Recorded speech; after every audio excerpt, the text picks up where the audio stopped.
Majunya sebuah bangsa bukan karena sistem demokrasi, bukan karena bentuk pemerintahan yang monarki atau apapun, tetapi kebebasan berpikir untuk kemaslahatan manusia dibebaskan sebebas-bebasnya. Jadi bentuk dan sistem bernegara, pilihlah yang paling mewakili sejarah bangsanya. Karena kesejahteraan hanya didapat dengan kemajuan ilmu pengetahuan dan teknologi. Suasananya harus dibangun, ekosistemnya harus dibangun, sintesa antitesa berargumen harus dibangun. Karena Indonesia entah bagaimana tahu-tahu jadi negara hukum dan aturan yang banyak yang membatasi. Menjadi banyak aturan yang terlalu membelenggu, terutama masalah ekonomi. Negara dengan banyaknya aturan titipan oligarki dunia maupun oligarki lokal, lalu bermimpi menjadi negara nomor 5 terbesar di dunia tahun 2030. Yang ngimpi om namanya. Sungguh, ketika politik jadi panglima di depan, negara penuh dengan lobi-lobi politik dan manuver kekuasaan. Ketika politik jadi pemimpin, maka anggaran 2000 triliun selalu jadi rebutan. Ketika politik selalu di depan, maka milenial pun ingin jadi oligarki, mempengaruhi jabatan. Ketika politik menjadi pemegang kekuatan,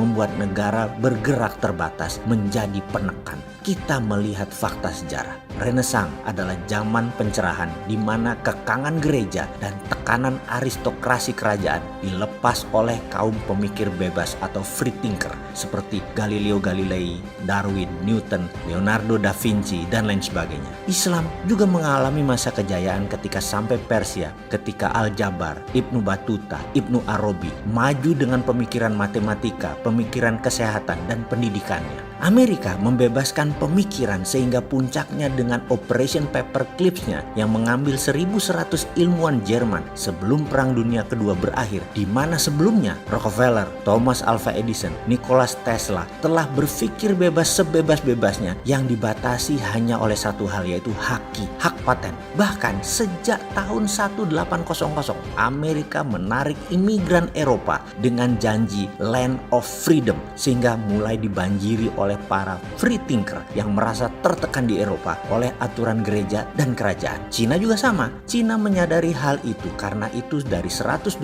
juta anggota Partai Komunis Cina, 80%-nya adalah sarjana S2, master degree. Xi Jinping kita tahu semua. Sebelum duduk di tampuk kekuasaannya hingga akhir hayatnya, di mana dia adalah presiden Cina seumur hidup dan pemimpin tertinggi PKC, Partai Komunis Cina, telah memecat 1 juta lebih anggota partai yang korupsi dan dihilangkan hak sosialnya. Tidak boleh naik kendaraan umum dan dibatasi di banyak gerakan mereka. Telah menghukum mati lebih dari 10.000 koruptor di Cina dan memberi kebebasan dalam membangun ekonomi di setiap warga Cina dengan no rule. Bahkan di tahun 1990 di mana reformasi ekonomi dilakukan, Cina mewajibkan meniru barang itu wajib. Dunia marah dengan Cina, tapi Cina tidak peduli. Cina punya semuanya dari meniru. Kemudian ketika mahir, Cina bukan menjadi imitating country lagi, tapi Cina sudah menjadi innovating country. Ini karena sontoloyonya pemimpin mereka berani melawan dunia. Indonesia perlu juga dipimpin pemimpin yang sontoloyo untuk melawan dunia. Kalau Indonesia mau maju,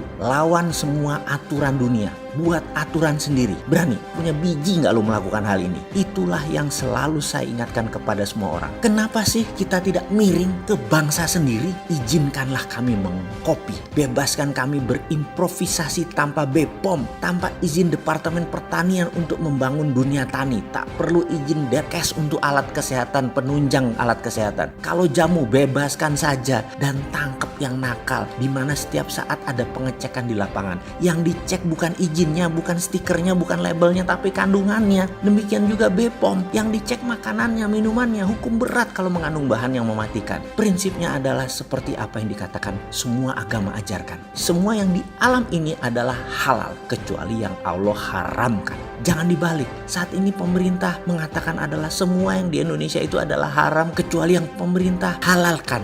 Wih, lebih hebat dari agama saya kalian ini. Kalian semua pejabat beragama kan? Percaya hari akhir kan? Beribadah kan kalian? Bebaskanlah masyarakat berkreasi. Lindungi warganya. Dan kita lawan kezoliman dunia. Ini sedikit masukan dari seseorang yang wudunya masih belum lengkap dan masih belajar jadi orang baik.